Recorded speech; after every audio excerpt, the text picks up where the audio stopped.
Let me ask you, would you consider yourself like one of the Southern pioneers in this game, man? It depends on what generation you're looking at. You know, right now, if you look back, and of course, like I say, you've been here 15 years, so it would look like I'm one of the early people, but you got to look back to 4 or 5 years before I started with people like DJ Magic Mike and the 2 Live Crew and Luke Skywalker and the Ghetto Boys and Jay Prince. And there's a lot of people, you know what I'm saying, who actually were in a position to open the door for me, the Shadies of the world, you know, people like that, you know, that went out there and grinded on behalf of the South and represented all over the country and made it, you know, made it cool to be Southern, you know what I'm saying, made it all right to embrace who you was and where you was from. I'm just happy that I was able to get in the game, pick up where they left off, and keep the door open for the generation that came after me, you know what I'm saying, but I've been here long enough to where some people would probably want to give me that title, and, you know, since they say it out of respect, I'll take that, you know.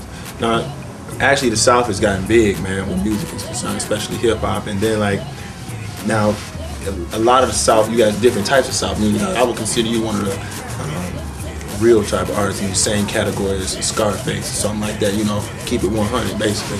And then you got the South where there's a lot of, you know, they bringing out a lot of dance steps, a lot of, you know, more pop, you know, mainstream hip-hop. What do you think about that other side of hip-hop in the South? I think it's the balance, man. You know what I'm saying? For me, we've always had that in the South. You know what I'm saying? We've always had dance records and things like that. You know what I'm saying? Even when we get gangster with it, tear the club up, like with the 3-6 Mafia, that was dance music. You know what I'm saying?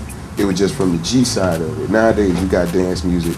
It's more from the kid side from it. You know what I'm saying? So, you know, when you think about the 16-year-olds, 15, 17-year-olds, if that's what they want to do is dance, man, that's the worst thing they're going to do is dance.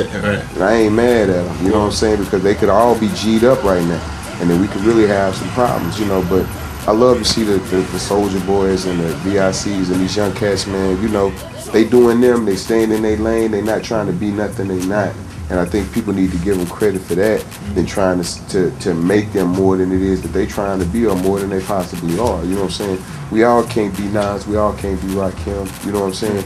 And the reality of the world is everybody don't want to hear Nas and everybody don't want to hear Rakim. There's a lot of people don't want to hear me.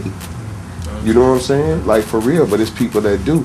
And people got to make music for everybody. We can't just satisfy this person. You know what I'm saying? We got to make music for everybody. And shit, man, 2 million, 3 million ringtones can't be wrong, homie. See? But what do you feel like is in the future for you? Like not necessarily the near future, but more so long term as far as this rap game goes. You know, I've been doing this thing for 15 years in front of the mic and in front of the camera, man. And it's only natural that I'm gonna have to make the progression to the other side, man, because this entertainment industry, you know, for the most part, is a young person's world when it comes to performing. You know what I'm saying? At this point in the game, I should be able to have crossed over into another.